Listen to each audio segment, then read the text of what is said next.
Good morning વિદ્યાર્થી મિત્રો. Chapter 6 ની અંદર છેલ્લે આપણે સ્વાધ્યાયના દાખલા ગણતા હતા.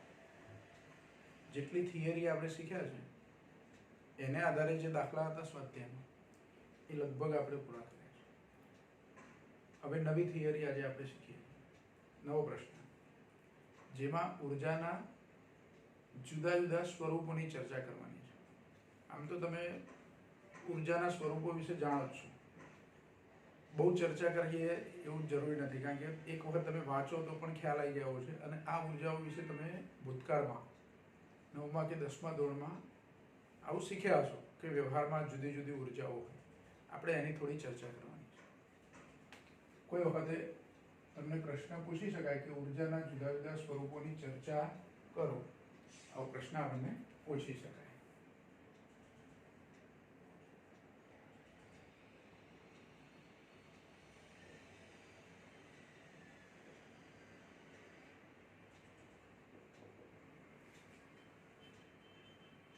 હવે વ્યવહારમાં ઘણી બધી ઉર્જાઓ આપણે લઈએ છીએ.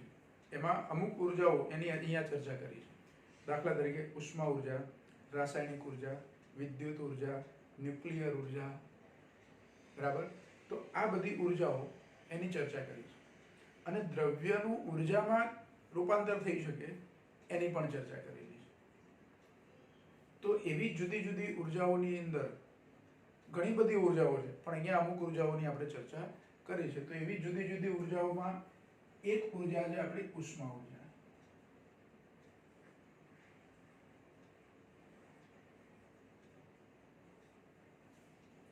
ઉષ્મા ઉર્જા કેવી રીતે ઉત્પન્ન થાય તે તો એક સાદો આપણો અનુભવ છે કે શિયાળાની અંદર આપણને ઠંડી લાગતી હોય તો હાથ ઘસીએ છીએ. હાથ ઘસવાથી હાથમાં થોડીક ગરમી ઉત્પન્ન થાય છે, આવું આપણને ખબર છે. આ આપણો સામાન્ય અનુભવ છે. તમે શિયાળાની અંદર હાથ બરાબર ઘસો 2-3 મિનિટ સુધી અને પછી ગાલ પરાડ કરાવો તો તમને હાથ ગરમ લાગશે. એટલે શું થયું? ઉર્જા ઉત્પન્ન થઈ. કયા કારણે, શાને લીધે ઉર્જા ઉત્પન્ન થઈ? તો ઘર્ષણને કારણે. કોને કારણે? ઘર્ષણને કારણે.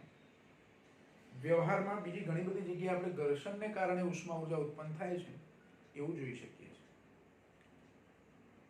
દાખલા તરીકે કોઈ રસ્તા પર વ્હીકલ ગતિ કરતું હોય, તમે વ્હીકલ લઈને જાઓ છો એવું સમજો, અને અચાનક તમે બ્રેક મારો. ઘર્ષણ બળને કારણે વ્હીકલ આપણું ગતિ કરી શકે છે, આપણને ખબર છે. પણ જ્યારે બ્રેક મારીએ છીએ ત્યારે બ્રેક મારવાને કારણે શું થાય કે ટાયર થોડું ઘસાય, અને તરત જ એ ટાયરને તમે ટચ કરો જે ભાગ એનો ઘસાયો હોય એને, તો શું થશે? તમને એ ભાગ થોડો ગરમ લાગશે. તો ત્યાં ઉષ્મા ઉર્જા ઉત્પન્ન થઈ. વાહનની ગતિ ઉર્જાનું ઉષ્મા ઉર્જામાં રૂપાંતર થાય. પછી ડ્રીલ મશીન વડે કોઈ વસ્તુ પર આપણે હોલ પાડતા હોય, દિવાલમાં ધારો કે ડ્રીલ મશીનથી આપણે હોલ પાડીએ છીએ, તો એનું જે પાનું છે, તમે હોલ પાડો, પાનું બહાર કાઢ્યું અને તરત એ પાનાને ટચ કરો તો બહુ જ ગરમ હશે. તો એ ડ્રીલ મશીનમાં એ જે ગતિ ઉર્જા છે, પાનું ફરે છે એટલે ગતિ ઉર્જાનું રૂપાંતર શામાં થયું? ઉષ્મા ઉર્જામાં. ઘણા બધા ઉદાહરણો આવા તમે આપી શકો કે જેમાં એક ઉર્જાનું બીજી ઉર્જામાં રૂપાંતર. પણ અહીંયા બીજી ઉર્જા એટલે કઈ? ઉષ્મા ઉર્જા. ગરમ કરેલું પાણી, તો એમાં ઉષ્મા ઉર્જા છે. એ પાણીનું તાપમાન ઘટે, ધારો કે 1 કિલોગ્રામ શુદ્ધ પાણી ગરમ કરેલું છે,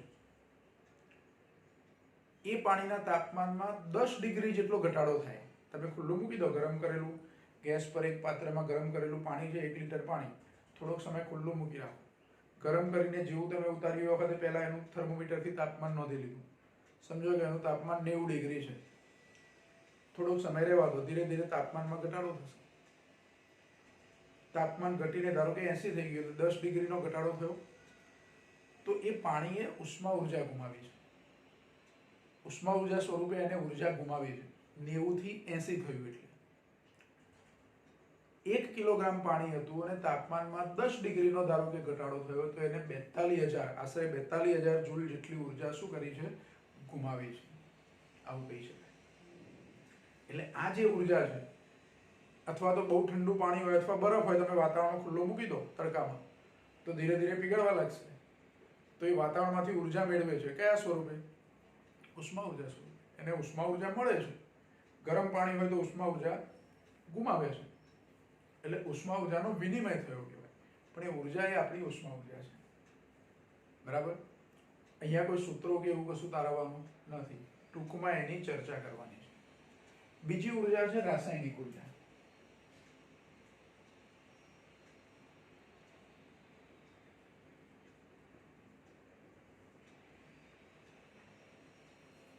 રાસાયણિક ઉર્જા એટલે મોટે ભાગે આપણે એવું સમજીએ છીએ કે કોઈ રાસાયણિક પ્રક્રિયા થતી હોય એ દરમિયાન ઉત્પન્ન થતી અથવા તો આપવી પડતી ઉષ્મા.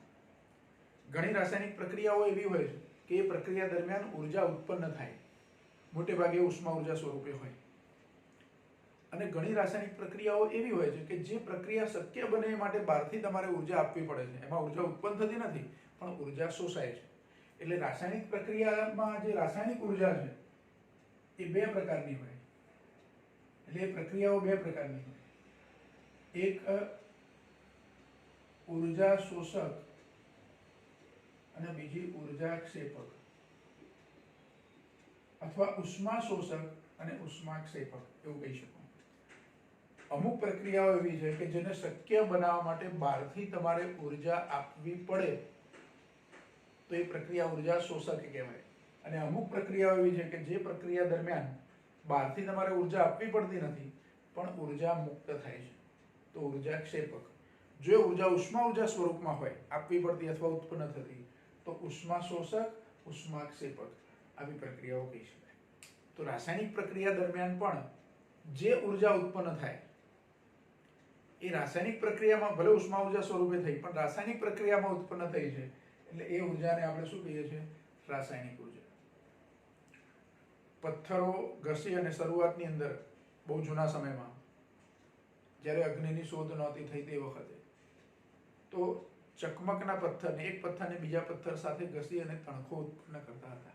એ રાસાયણિક પ્રક્રિયા છે. આમ તો ઉષ્મા ઉર્જા છે, ઉષ્મા ઉર્જા સ્વરૂપે મળી પણ એક રાસાયણિક પ્રક્રિયા છે.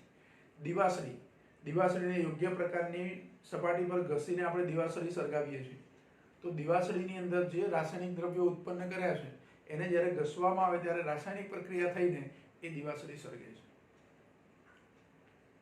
એ રાસાયણિક પ્રક્રિયા થઈ કહેવાય. કઈ પ્રક્રિયા થઈ? રાસાયણિક પ્રક્રિયા.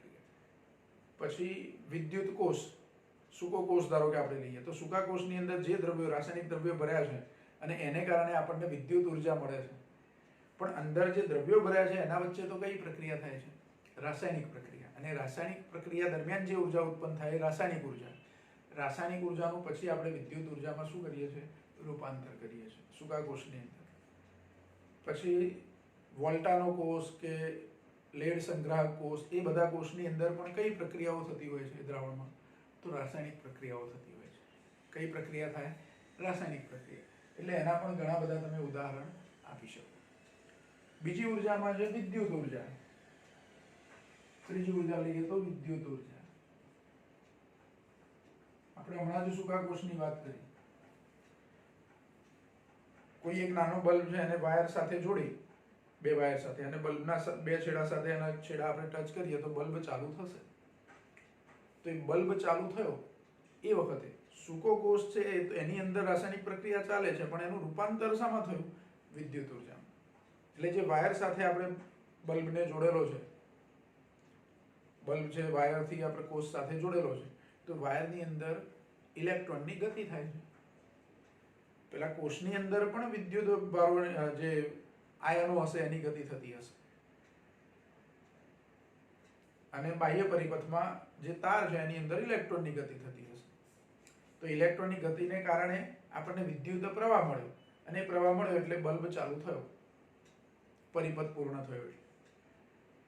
તો એ જે ઉર્જા છે એ વિદ્યુત ઉર્જા છે.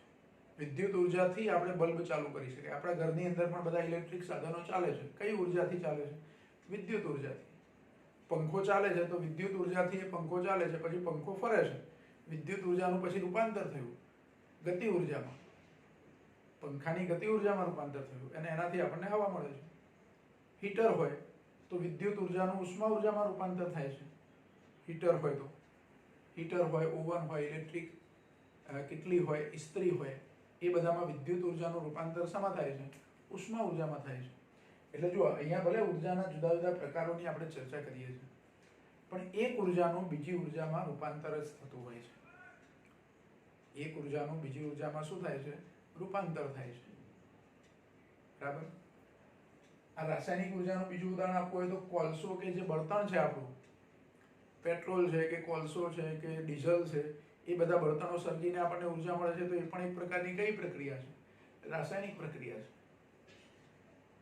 વિદ્યુત ઉર્જાની વાત કરીએ, આપણે ઘરની અંદર જે કંઈ ઇલેક્ટ્રિક ઉપકરણો ઉપયોગ કરીએ છીએ એ બધામાં વિદ્યુત ઉર્જા વપરાય છે, અને વિદ્યુત ઉર્જાના ભોગે આપણે બીજી ઉર્જા સામે મેળવીએ છીએ. કાં તો પંખો હોય તો ગતિ કરતો હોય તો ગતિ ઉર્જા, કોઈ હીટર કે એવી કોઈ વસ્તુ હોય તેમાં ઉષ્મા ઉર્જા ઉત્પન્ન થાય, બલ્બ હોય તો પ્રકાશ ઉર્જા ઉત્પન્ન થાય, બલ્બમાં તો પ્રકાશ ઉર્જા ઉત્પન્ન થાય ને થોડો ગરમ પણ થાય એટલે ઉષ્મા ઉર્જા પણ ઉત્પન્ન થાય. પંખામાં પણ એવું હોય, પંખો ગતિ કરે છે એ દરમિયાન એની બોડી જે છે એને ટચ કરો તમે તો અમુક સમય પછી એ ગરમ થયેલો હોય, તો એમાં વિદ્યુત ઉર્જાનું રૂપાંતર ગતિ ઉર્જા અને ઉષ્મા ઉર્જામાં થયું. કંઈ એક જ ઉર્જામાં રૂપાંતર થાય એવું જરૂરી નથી. બરાબર. પછી ન્યુક્લિયર ઉર્જા લઈ શકાય.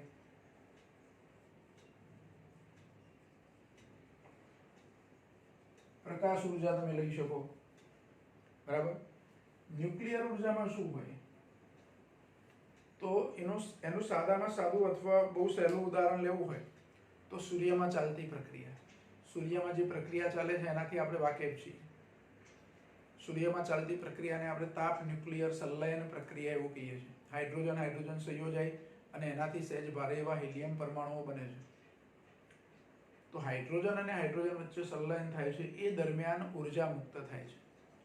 એ ઉર્જા પૃથ્વી સુધી પહોંચે છે. તો હાઇડ્રોજન અને હાઇડ્રોજનના ન્યુક્લિયસોનું સંયોજન થયું. આ ન્યુક્લિયસ વચ્ચે પ્રક્રિયા થઈને કોઈ ઉર્જા આપણને મળે તો એ ન્યુક્લિયર ઉર્જા. પછી એટમ બોમ્બ, અણુ બોમ્બ જે કહીએ છીએ આપણે, એની અંદર પણ ભારે ન્યુક્લિયસ, યુરેનિયમ કે પ્લુટોનિયમ એવા ભારે ન્યુક્લિયસ તૂટી અને હલકા ન્યુક્લિયસ બને છે. જો હાઇડ્રોજન ભેગા થાય તો એ સંલયન પ્રક્રિયા છે. ન્યુક્લિયર સંલયન પ્રક્રિયા એવું કહેવાય છે, જેને તાપ ન્યુક્લિયર સંલયન કહીએ છીએ આપણે. ન્યુક્લિયર સંલયન પ્રક્રિયા. અને ભારે ન્યુક્લિયસ તૂટે તો વિખંડન પ્રક્રિયા કહેવાય, ન્યુક્લિયર વિખંડન.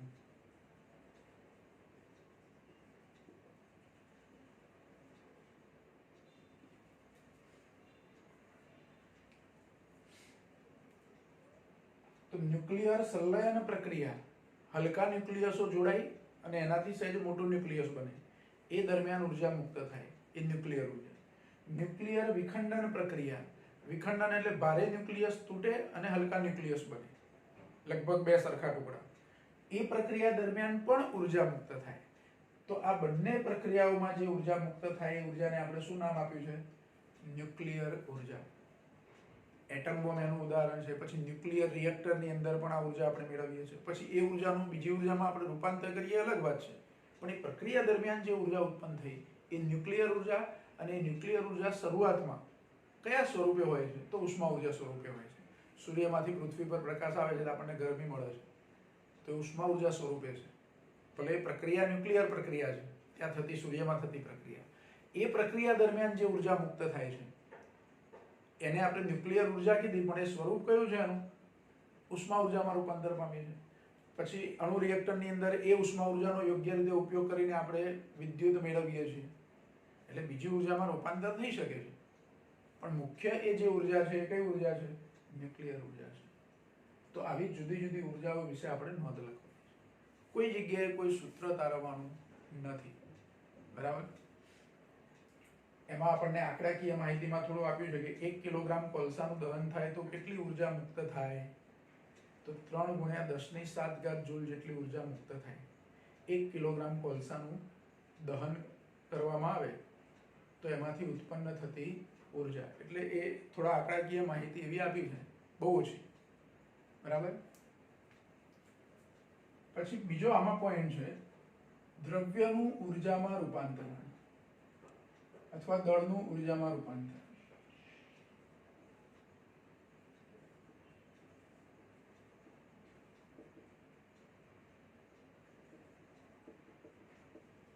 અથવા દળ અને ઉર્જાની સમતુલ્યતા એવું પણ કહી શકાય કે દળમાંથી ઉર્જા કેવી રીતે બને છે. તો આઈન્સ્ટાઈને સૌથી પહેલા આપણને સમજાવ્યું, એની પહેલા આઈન્સ્ટાઈને જે સમજૂતી આપી એની પહેલા આપણને એવી ખબર નહોતી કે દળનું ઉર્જામાં રૂપાંતર થાય. પહેલા તો એવું જ માનવામાં આવતું હતું કે કોઈ વસ્તુનું દળ, પ્રક્રિયા ગમે તે થાય પણ એનું દળ બદલાતું નથી, આવું માનવામાં આવતું હતું. પણ આઈન્સ્ટાઈને આપણને સાચી સમજૂતી આપી, અને આઈન્સ્ટાઈને જે સમજૂતી આપી એમાં આઈન્સ્ટાઈને આપણને એક સૂત્ર આપ્યું છે કે અમુક દળનું ઉર્જામાં રૂપાંતર થાય તો મળતી ઉર્જા કેટલી. તો આઈન્સ્ટાઈને જે સૂત્ર આપ્યું છે એ સૂત્ર આવું છે. આ સૂત્ર આપણે ખાસ યાદ રાખવું, E બરાબર mc².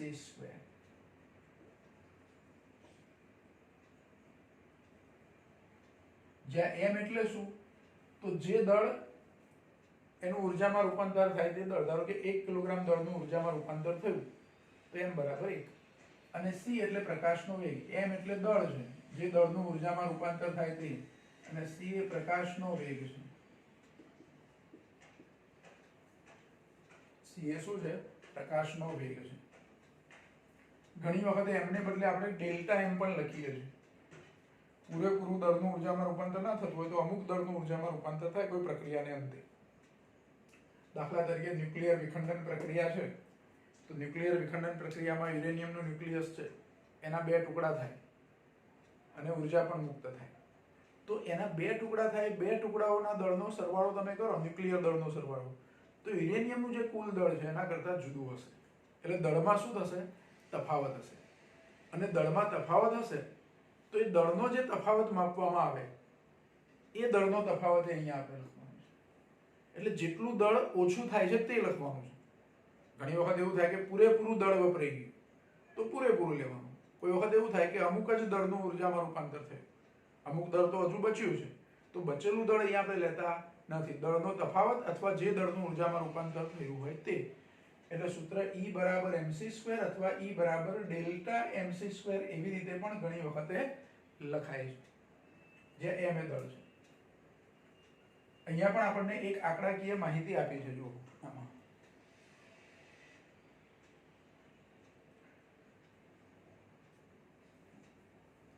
કે 1 કિલોગ્રામ દળ હોય, એ 1 કિલોગ્રામ દળનું ઉર્જામાં રૂપાંતર થાય તો કેટલી ઉર્જા મળે આપણને. હું m બરાબર 1 કિલોગ્રામ લઉં તો E બરાબર 1 ગુણ્યા પ્રકાશનો વેગ આપણને ખબર છે, 3 ગુણ્યા 10⁸ મીટર પર સેકન્ડ, અને એનો વર્ગ કરવાનો છે. c² લખ્યા છે ને આપણે, એટલે 9 ગુણ્યા 10⁻16 જૂલ, આટલી ઉર્જા ઉત્પન્ન થાય.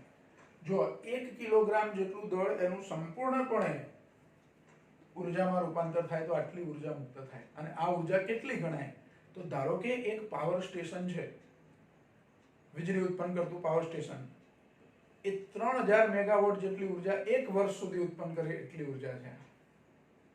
3000 મેગાવોટ વીજળી ઉત્પન્ન કરતું પાવર સ્ટેશન, આટલી વીજળી ઉત્પન્ન કરતું પાવર સ્ટેશન 1 વર્ષ સુધી સતત ચાલે અને જે ઉર્જા ઉત્પન્ન થાય એના જેટલી ઉર્જા 1 કિલોગ્રામ દ્રવ્યનું દહન થવાથી થાય. એટલે વિચારી શકો કે દળનું ઉર્જામાં રૂપાંતર થાય તો કેટલી બધી ઉર્જા આપણને મળે છે. એટમ બોમ્બ એનું ઉદાહરણ છે. અથવા તો ન્યુક્લિયર ઉર્જા, ન્યુક્લિયર રિએક્ટરની અંદર જે ન્યુક્લિયર ઉર્જા આપણે ઉત્પન્ન કરીએ છીએ તે 1 કિલોગ્રામ જેટલા દળનું સંપૂર્ણપણે ઉર્જામાં રૂપાંતર થાય તો આટલી ઉર્જા મળે. અને આટલી ઉર્જા એટલે 3000 મેગાવોટ જેટલી વીજળી ઉત્પન્ન કરતું પાવર સ્ટેશન 1 વર્ષમાં જેટલી વીજળી ઉત્પન્ન કરે એટલી વીજળી ઉત્પન્ન થાય, એટલો પાવર આપણને મળે એમાંથી. હવે જો 3000 મેગાવોટ એટલે બહુ વધારે ઉર્જા કહેવાય. આપણે અહીંયા ગુજરાતની અંદર સરદાર સરોવર ડેમ છે, કેવડિયા કોલોની, ત્યાં પાવર સ્ટેશન છે, એ લગભગ 1450 મેગાવોટ વીજળી ઉત્પન્ન કરે છે, જ્યારે સંપૂર્ણપણે બધા એના યુનિટ ચાલુ હોય ત્યારે. આ તો 1450 એટલે લગભગ 1500, એના કરતાં ડબલ વીજળી ઉત્પન્ન થાય. એટલું મોટું પાવર સ્ટેશન હોય અને 1 વર્ષ સુધી. આપણે કેવડિયા કોલોની તો અમુક વખતે પાણી ઓછું થઈ જાય લેવલ સરોવરની અંદર, તો અમુક યુનિટ એના જે જનરેટર છે એને બંધ પણ કરવામાં આવે છે અમુક સમય. આ તો સતત 3000 મેગાવોટ જેટલી વીજળી ઉત્પન્ન થાય 1 વર્ષ સુધી. એટલી ઉર્જા 1 કિલોગ્રામ દ્રવ્યનું ઉર્જામાં રૂપાંતર થાય ત્યારે આપણને મળે છે. એ ન્યુક્લિયર વિખંડન પ્રક્રિયા હોય કે સંલયન પ્રક્રિયા હોય. બરાબર. તો આ દળનું ઉર્જામાં રૂપાંતર થયું. એટલે દળનું ઉર્જામાં રૂપાંતર થાય એ હકીકત આપણને આઈન્સ્ટાઈને પહેલા સમજાવી. થોડું ઘણું પણ દળમાં ફેરફાર થયો એટલે એનું રૂપાંતર થઈ ગયું. ઘણી વખત એવું થાય કે કોઈ એવી પ્રક્રિયા હોય, ન્યુક્લિયર પ્રક્રિયા, કે પ્રક્રિયકોના દળ કરતાં નિપજોના દળ વધારે હોય. પ્રક્રિયકોના દળ કરતાં નિપજોના દળ વધારે હોય તો એ પ્રક્રિયા શક્ય બને એ માટે દળમાં વધારો થયો. દળમાં વધારો થયો તો તમે બહારથી ઉર્જા આપી, એ ઉર્જાનું દળમાં રૂપાંતર થયું. અને એનાથી ઉલટી પ્રક્રિયા હોય કે પ્રક્રિયકોના દળ કરતાં નિપજોના દળ ઘટ્યા, તો દળ ઘટ્યા એનો મતલબ કે દળમાં ઘટાડો થયો. તો જેટલા દળમાં ઘટાડો થયો એટલી ઉર્જા તમને મળી, એટલે કે ઉત્પન્ન થઈ. એટલે બંને પ્રક્રિયાઓ શક્ય છે. ઘણી વખત આપણે એવી પ્રક્રિયાઓ પણ કરીએ છીએ કે જેમાં પ્રક્રિયકોના દળ કરતાં નિપજોના દળ વધ્યા હોય, એવી પ્રક્રિયાઓ થતી હોય, તો એ પ્રક્રિયા દરમિયાન ઉર્જા આપવી પડે છે. એ પ્રક્રિયા દરમિયાન બહારથી શું કરવું પડે છે? ઉર્જા આપવી પડે છે. દાખલા તરીકે વિખંડન પ્રક્રિયા. વિખંડન એટલે હું વિખંડનમાં એવું લઉં કે એક ન્યુક્લિયસ છે, એમાં 2 પ્રોટોન ને 2 ન્યુટ્રોન છે, ભેગા છે બધા. 2 પ્રોટોન 2 ન્યુટ્રોન એટલે હિલિયમ થયું. હિલિયમનું ન્યુક્લિયસ છે એનું દળ પહેલા માપી લઉં. પછી એમાંથી 4 કણોને જુદા પાડીએ. જુદા પાડવા માટે મારે કઈક ઉર્જા આપવી પડશે. એને હલકું ન્યુક્લિયસ છે, જુદા પાડવા માટે એને કઈક ઉર્જા આપવી પડશે. હવે 2 પ્રોટોન 2 ન્યુટ્રોન જુદા થઈ ગયા. એ 4 કણો જે જુદા થયા, 2 પ્રોટોન 2 ન્યુટ્રોન, એના દળનો હું સરવાળો કરું. અલગ અલગ માપી અને પછી બધાનો સરવાળો કરું. આ બાજુ હિલિયમ ન્યુક્લિયસનું દળ લઉં. તો હિલિયમના ન્યુક્લિયસના દળ કરતાં પેલા 4 કણો અલગ અલગ થયા એમનું દળ વધારે હશે. તો ન્યુક્લિયસને તોડવા માટે બહારથી મારે શું કરવું પડ્યું? ઉર્જા આપવી પડી. ન્યુક્લિયસને તોડવા એટલે કે કણોને જુદા પાડવા માટે. તો જેટલી બહારથી ઉર્જા આપી છે તોડવા માટે, એ ઉર્જાનું દળમાં રૂપાંતર થાય એટલું દળમાં ત્યાં શું થયો છે? વધારો થયો છે. અને આનાથી ઉલટું પણ શક્ય હોય. દાખલા તરીકે યુરેનિયમની ન્યુક્લિયસ હોય, એની પર એક ન્યુટ્રોન કણ આપણે આપાત કરીએ, તેના 2 ટુકડા થઈ જાય. તો એ પ્રક્રિયા દરમિયાન પણ ઉર્જા મુક્ત થાય, ત્યાં દળમાં ઘટાડો થાય. તો જે દળમાં ઘટાડો જેટલો થયો છે એના અનુરૂપ ઉર્જામાં શું થયું? રૂપાંતર થયું. એટલે દળનું ઉર્જામાં ટૂંકમાં રૂપાંતર થાય, આની આપણે ચર્ચા કરવાની છે. બરાબર. તો આ ઉર્જાના જુદા જુદા સ્વરૂપો અને દળનું ઉર્જામાં રૂપાંતર અથવા એની દળ અને ઉર્જાની સમતુલ્યતા, આ અલગથી તમને પ્રશ્ન પૂછી શકાય. બરાબર. તો પહેલા એ જે થિયરી આપી છે, એ ટોપિક જે આપણને આપ્યો છે, એને બુકની અંદર બરાબર ધ્યાનથી તમે વાંચી લેશો અને જે કંઈ આપણે સમજાવ્યું એને આધારે તમને એ ખબર પડી જશે. બરાબર.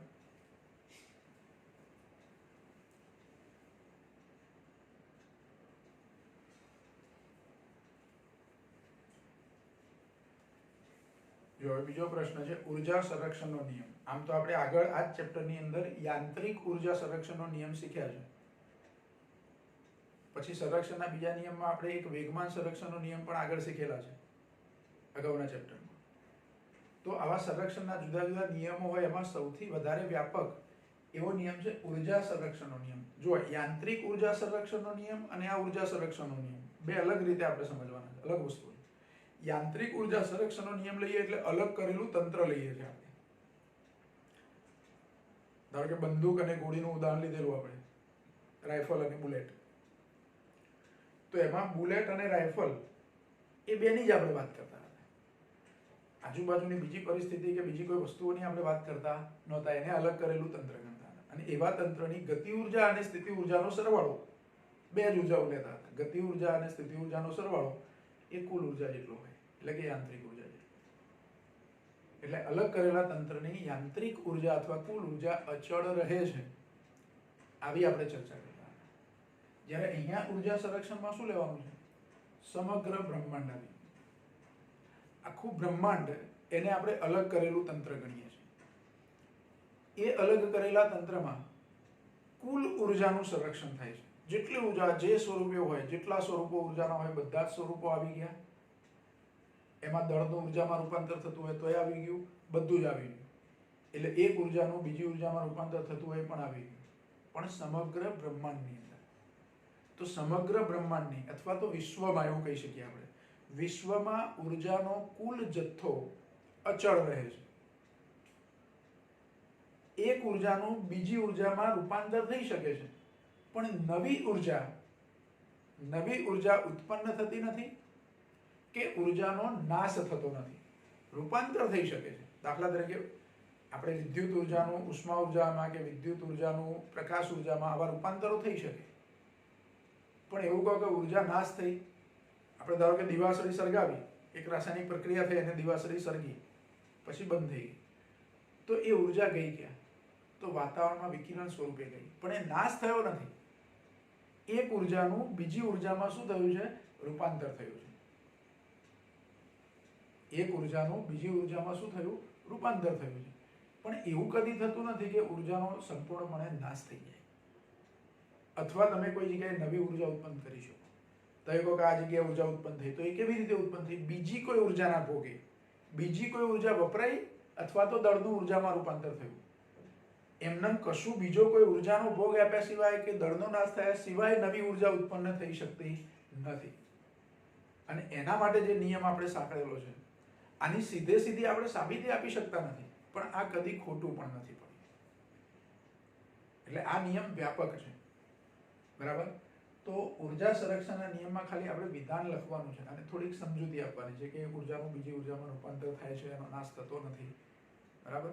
તો એક નાનો ટોપિક આપ્યો છે, તો એ ઉર્જા સંરક્ષણનો નિયમ છે. આ તમને ખબર છે, ઉર્જા સંરક્ષણનો નિયમ આપણે સંરક્ષણના બધા નિયમો આપણે જે અલગ અલગ શીખીએ છીએ એમાં સૌથી પહેલા તમે ઉર્જા સંરક્ષણની જ વાત કરીએ છીએ કે વિશ્વમાં ઉર્જાનો કુલ જથ્થો અચળ રહે છે, ઉર્જાનો કદી નાશ થતો નથી કે નવી ઉર્જા ઉત્પન્ન કરી શકાતી નથી, એક ઉર્જાનું બીજી ઉર્જામાં શું થાય છે? રૂપાંતર થાય છે. તો એની થોડીક સમજૂતી આપી છે. આમાં પણ કોઈ સૂત્ર કે એવું કશું આપણે તારવવાનું નથી, બરાબર.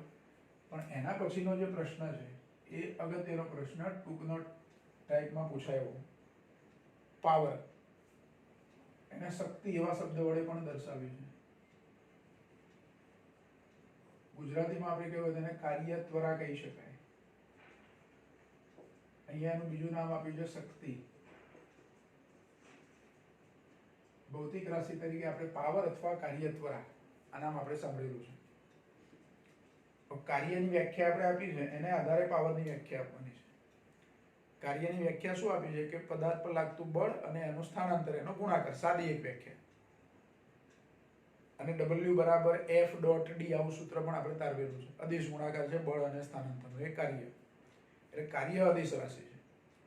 કાર્ય કરવાનો જે સમય દર છે એને આપણે પાવર અથવા કાર્ય ત્વરા કહીએ છીએ. આની વ્યાખ્યા આવી આપી છે પાવરની.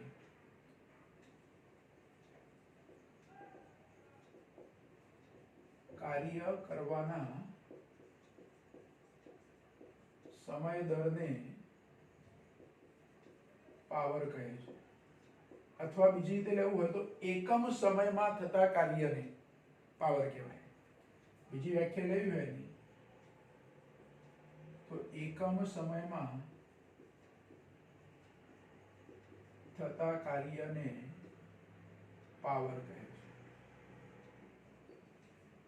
બંનેમાંથી ગમે તે વ્યાખ્યા લખો, બંને સાચી. હવે જો અહીંયા શબ્દ કેવો છે? કાર્ય ત્વરા. આપણે કોઈની કામ કરવાની ઝડપ, કોણ ઝડપથી કામ કરે છે? અમુક કામ તમે બે માણસને સોંપ્યું હોય એક સરખું જ, પણ એ બંને માણસ સાથે જ કામ પૂરું કરે એવું જરૂરી નથી. કોઈની સ્પીડ સારી હશે તો એ ઝડપથી એ કાર્ય પૂરું કરશે, કોઈ ધીમેથી એ કાર્ય પૂરું કરશે. તમે એવું સમજો કે નોટની અંદર બે થિયરી લખવાની આપણે કોઈને કીધી, જોઈને જ લખવાની છે. આપણે બે થિયરી તમને આપી દીધી, અહીંયા બોર્ડ ઉપર મેં બે થિયરી લખી છે, જેટલું મેં બોર્ડ પર લખ્યું છે એ બધું જ કોપી કરવાનું છે તમારે. બે વિદ્યાર્થીને આપણે કહી દીધું કે બંને સાથે લખવાનું છે. હું કહું કે સ્ટાર્ટ, ત્યારે જ બંને લખવાનું ચાલુ કરવાનું છે. તો એ આખા બોર્ડ પર લખેલું જે છે એ બંને સાથે જ લખી રહેશે એવું જરૂરી ખરું? તો ના, કોઈની લખવાની સ્પીડ વધારે હશે, કોઈની લખવાની સ્પીડ થોડીક ઓછી હશે. બેના અક્ષર સારા છે એવું સમજો, સારા અક્ષરે બંને લખે છે. અને કશું જેટલું બી બોર્ડ પર લખ્યું છે એમાંથી કશું પણ એ લોકોએ ટાળવાનું નથી, બધું જ લખવાનું છે. છતાં પણ બેની લખવાની ઝડપ જુદી જુદી હશે તો જે ઝડપથી લખે છે એનું લખવાનું કામ પહેલું પૂરું થશે. ધારો કે એ 5 મિનિટમાં લખી દે છે, બીજા કોઈને 6 મિનિટ લાગે છે, તો કોનો પાવર વધારે થયો કહેવાય? આપેલું કામ પૂરું ઝડપથી જે કરે છે એનો પાવર વધારે કહેવાય. અને આપેલું કામ જે થોડુંક લેટ પૂરું કરે છે એનો પાવર ઓછો કહેવાય. આપણે ગેમની અંદર પણ ધારો કે દોડવાનું કામ હોય, 100 મીટર દોડવાનું છે અને 5 માણસને ઊભા રાખ્યા છે, તો પાંચે પાંચ સાથે પહોંચી જશે બીજા છેડે? તો ના, કોઈની સ્પીડ વધારે હશે, કોઈની સ્પીડ ઓછી હશે. તો જે કામ છે 100 મીટર દોડવાનું જે કાર્ય છે, એ 100 મીટર દોડવાનું કાર્ય છે, કોઈ વ્યક્તિ વહેલું પૂરું કરે છે, કોઈ વ્યક્તિ થોડુંક લેટ પૂરું કરે છે. તો જે પહેલા વધારે ઝડપથી પૂરું કરે છે ઓછા સમયમાં, એનો પાવર વધારે છે. બધા બહુ ઉદાહરણ તમે આપી શકો. તો પાવર એક ભૌતિક રાશિ છે જે અદિશ રાશિ છે. પાછી કેવી રાશિ છે? અદિશ રાશિ. જેમ કાર્ય અદિશ રાશિ છે, એમ કાર્ય ત્વરા અથવા પાવર એ અદિશ રાશિ છે. બરાબર? જો વ્યાખ્યા પરથી આપણે પાવરની વાત કરીએ તો પાવર બરાબર કાર્ય ભાગ્યા સમય. પાવર P બરાબર કુલ કાર્ય ધારો કે W હોય ને એના માટેનો સમય T હોય. કોઈ કાર્ય કરવાનું છે, એ W જેટલું કાર્ય અને સમય T, તો આ પાવર W/T. પણ એ પાવર કયો? એવરેજ પાવર, સરેરાશ પાવર કહેવાય. કેવો પાવર થયો? સરેરાશ પાવર થયો. મારે તત્કાલીન પાવર વ્યાખ્યાયિત કરવો હોય તો સમયગાળો સૂક્ષ્મ લેવો પડે, એટલે dt. તો એ વખતે કાર્ય પણ dw વડે દર્શાવાય. તત્કાલીન પાવર મારે લેવો હોય, તત્કાલીન પાવર P, એને પણ P વડે જ દર્શાવીશું, પણ અહીંયા લખીશું dw/dt. પણ કાર્યનું જે સૂત્ર છે આપણી જોડે, કાર્ય માટે આવું સૂત્ર છે, w બરાબર f ડોટ d. d ને બદલે હું r લખું છું, સ્થાનાંતર r, તો f ડોટ r બરાબર.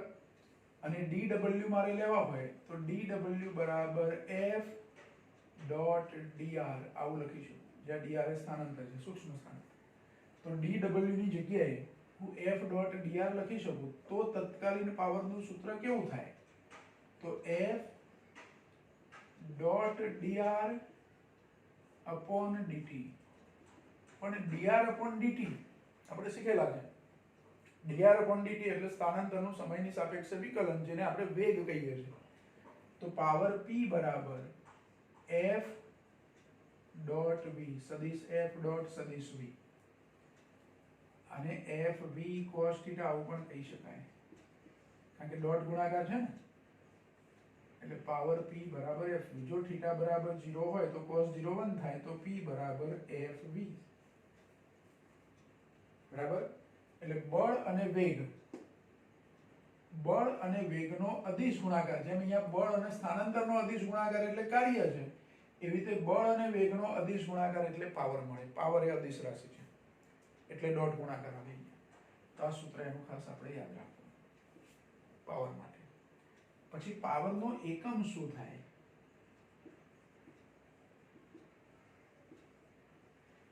તો આ સૂત્ર પરથી કાર્ય ભાગ્યા સમય. કાર્યનો એકમ જૂલ અને સમયનો એકમ સેકન્ડ. તો એનો એક એકમ થાય જૂલ પ્રતિ સેકન્ડ અથવા જૂલ પર સેકન્ડ આવું લખી શકો. બીજો એકમ છે જેમ્સ વોટ નામના વૈજ્ઞાનિકની યાદમાં વોટ એકમ. કયો એકમ? વોટ.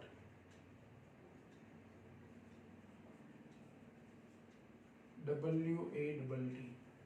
અને જો એકલો W લખવું હોય તો કેપિટલ લખવું પડે. આ વોટ એ પાવરનો એક બીજો એકમ. મોટે ભાગે આપણે વોટ એકમ યાદ રાખીએ છીએ પાવર. જૂલ પર સેકન્ડ પણ લખાય, વોટ પણ લખાય. બરાબર?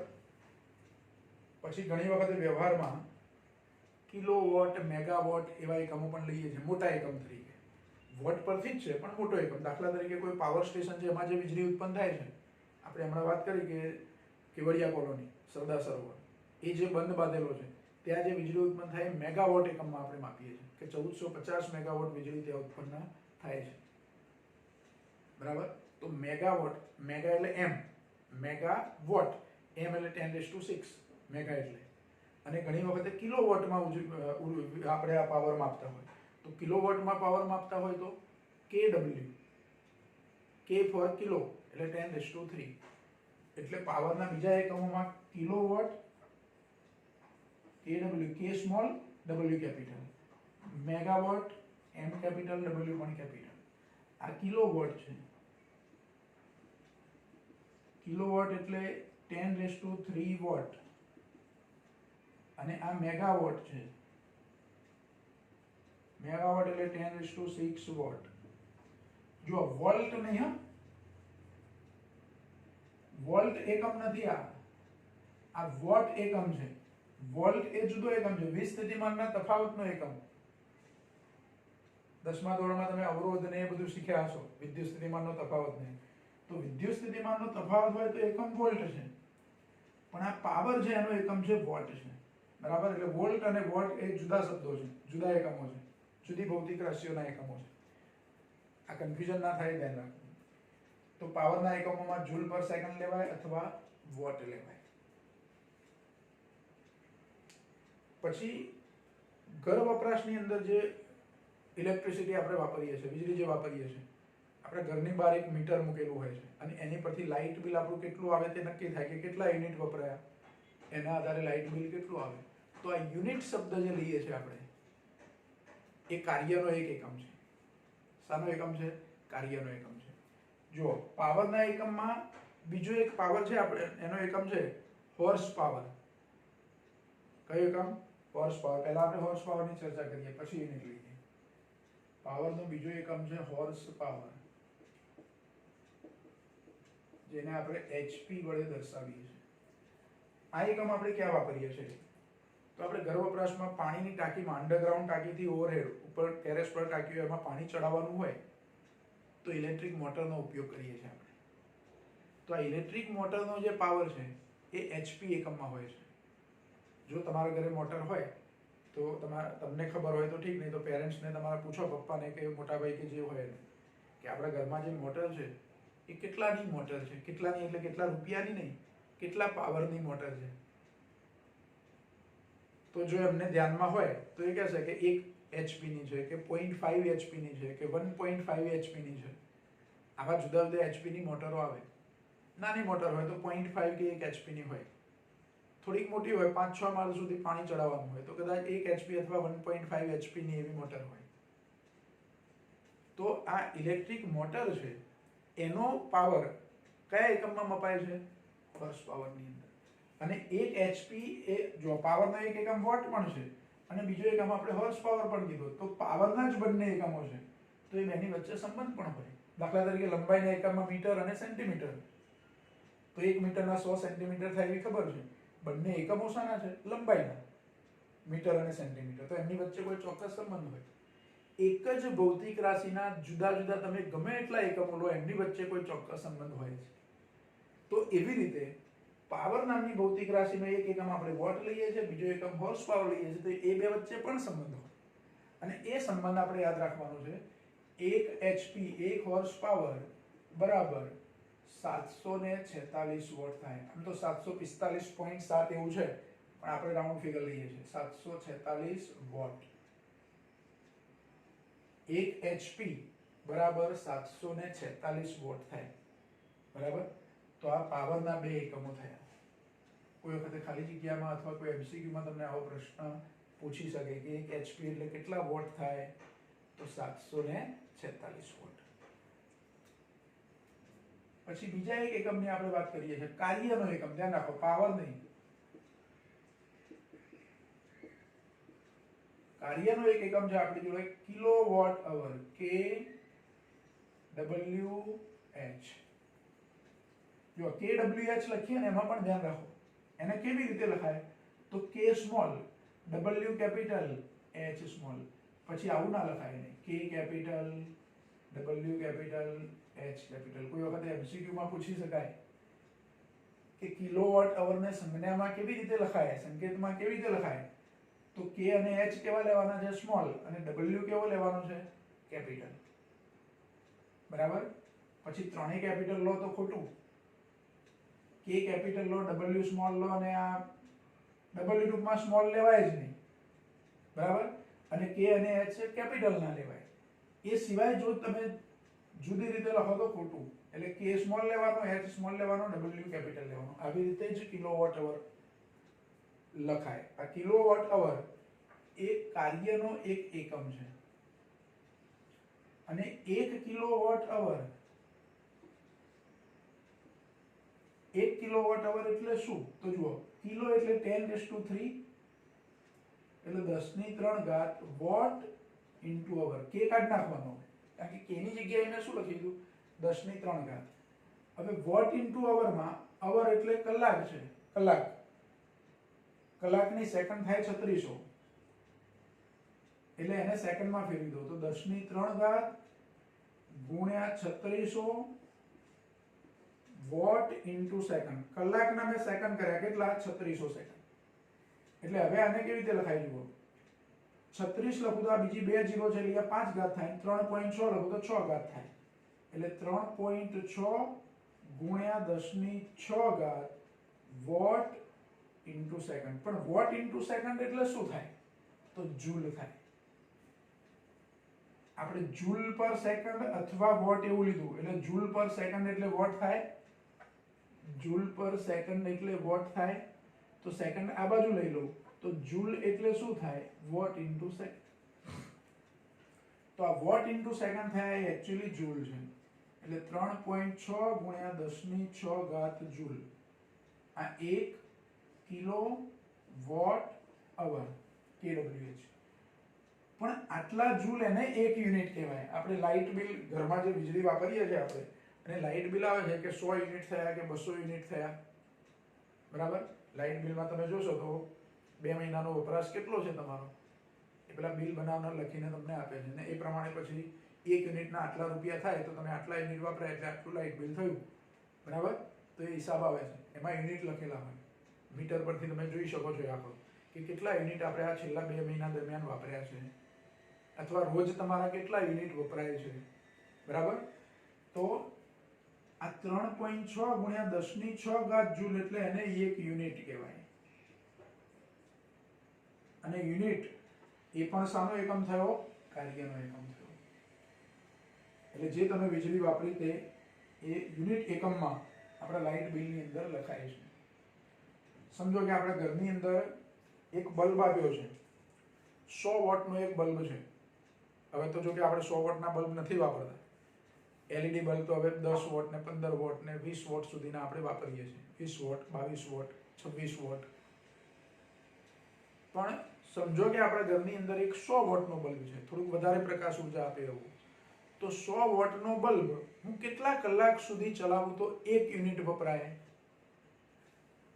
તો આ કિલોવોટ અવર છે ને, જો ધ્યાન રાખો, 1 કિલોવોટ અવર એટલે 10⁻³ વોટ ઇન્ટુ અવર.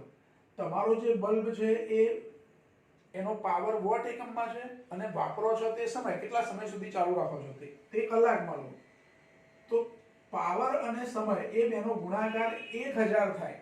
10⁻³ એટલે 1000, 10⁻³ એટલે. તો 100 વોટનો બલ્બ હું 10 કલાક સુધી ચાલુ રાખું. કેટલા કલાક સુધી ચાલુ રાખું? 10 કલાક સુધી 100 વોટનો બલ્બ ચાલુ રાખું તો 100 વોટનો બલ્બ એટલે 100 ગુણ્યા 10 એટલે 1000 થયા. 1 યુનિટ લાઇટ બિલ મારું વપરાય, એટલે મીટરમાં 1 યુનિટ થયો. 100 વોટનો બલ્બ તમે 10 કલાક સુધી ચાલુ રાખો તો 1 યુનિટ લાઇટ બિલ તમારું આવશે. આને આધારે તમે ગણી શકો કે આપણા ઘરની અંદર 100 વોટને બદલે એવું લો કે 25 વોટના 5 બલ્બ છે અને દરરોજ 4-4 કલાક એ બલ્બ ચાલે છે. બધા જ બલ્બ રોજ 4-4 કલાક ચાલે છે, 5 બલ્બ. તો 1 મહિનાનું લાઇટ બિલ કેટલા યુનિટ હશે? અને 1 યુનિટનો ભાવ 7 રૂપિયા હોય તો કેટલું લાઇટ બિલ આવશે? આવા દાખલાઓની ગણતરી કરી શકાય, બરાબર? તમે તમારા ઘરમાં કેટલા બલ્બ છે, પછી પંખો છે એનો પાવર કેટલો છે, બધા સાધનોના પાવર ફિક્સ હોય. રેફ્રિજરેટર હોય તો એનો પાવર કેટલો છે, બધા જુદા જુદા સાધનોના પાવર ગણી અને રોજ એક બલ્બ છે ધારો કે 4 કલાક ચાલે છે, બીજો બલ્બ છે 2 કલાક ચાલે છે, કેટલા સમય સુધી કયો બલ્બ ચાલે છે આવો તમે બધો હિસાબ કરો. પંખો હોય તો તમારો કેટલો સમય ચાલે છે, એસી હોય તો કેટલો સમય ચાલે છે, એના પાવર લખી લો તમે. અને એ બધા ગુણાકાર પાવર વોટ એકમમાં અને જે વસ્તુ જે ચાલે છે એ કલાકમાં સમય, આના ગુણાકારો કરતા જવાનું. આખા દિવસનો ગુણાકાર તમારો ધારો કે 3000 થાય બધા સાધનો માટે વોટ ઇન્ટુ અવર, તો 3000 વોટ ઇન્ટુ અવર થાય. એનો મતલબ શું? 1000 વોટ ઇન્ટુ અવર એટલે 1 યુનિટ થાય. તો તો 3000 વોટ ઇન્ટુ એટલે 3 યુનિટ, તમારા રોજના 3 યુનિટ વપરાય છે. તો એક મહિનાના કેટલા યુનિટ થતા હશે? તો 30 દિવસના 3 ગુણ્યા 30, 90 યુનિટ થતા હશે. એક યુનિટના ધારો કે 10 રૂપિયા ભાવ છે, તો 90 ગુણ્યા 10, 900 રૂપિયા તમારું લાઇટ બિલ આવે. આવી ગણતરીઓ તમે કરી શકો જાતે અંદાજે. આમ તો પરફેક્ટ તમે મૂલ્યો લઈને ગણતરી કરો તો એ જવાબ પણ પરફેક્ટ જ હોય, બરાબર. પણ તમે અંદાજ લગાવી શકો કે આપણે આટલું, અને એ લાઇટ બિલ આપણને વધારે લાગતું હોય તો જે તે સાધનો, ધારો કે એસી આપણે ચલાવીએ છીએ એને થોડું કંટ્રોલ કરીએ, પંખો ચલાવીએ છીએ એને થોડું કંટ્રોલ કરીએ, તો આપણા લાઇટ બિલમાં ઘટાડો પણ આપણે કરી શકીએ, બરાબર. તો આ થઈ આપણી પાવરની ચર્ચા, બરાબર. એક યુનિટ એટલે શું? તો 3.6 ગુણ્યા 10⁶ જૂલ. આ આંકડાકીય માહિતીમાં યાદ રાખવાનું. અને ખાસ ધ્યાન રાખો, ચર્ચા આપણે અહીંયા પાવરની કરી, પણ કિલોવોટ અવર એકમની જે વાત કરી તે કાર્યનો એકમ છે, પાવરનો નહીં, બરાબર. પણ આ તો ગણતરી કરવી હોય યુનિટની તો એ કામ લાગે એના માટે છે. એટલે જો આજની જે ચર્ચા થઈ આપણી, જુદી જુદી ઉર્જાઓ, ઉર્જાના જુદા જુદા સ્વરૂપોની ચર્ચા કરી, દળનું ઉર્જામાં રૂપાંતર થાય એની ચર્ચા કરી, ઉર્જા સંરક્ષણના નિયમની આપણે વાત કરી, અને આ પાવર વાળો જે પ્રશ્ન છે એની ચર્ચા કરી. 3 ગુણની અંદર તમને આની પર નોંધ લખવાનો પ્રશ્ન પૂછી શકાય કે પાવર પર ટૂંક નોંધ લખો, તો એમાં બધી જ ચર્ચા કરવાની, એની વ્યાખ્યા આપવાની, એનું સૂત્ર લેવાનું. આ જે સૂત્ર છે P = F.V તારવવાનું, એના એકમોની ચર્ચા કરવાની, જોડે આ કાર્યના એકમની પણ ચર્ચા કરવાની. પાવરના 2 એકમો તો ખરા જ, વોટ અને હોર્સ પાવર, પણ કાર્યના એકમની પણ જોડે ચર્ચા કરી લેવાની, બરાબર. તો આજની ચર્ચા અહીંયા આપણે પૂરી કરીએ છીએ. હવે નેક્સ્ટ ટાઈમ પાછા આના લગતા જે દાખલા હશે એ દાખલા આપણે સોલ્વ કરીએ.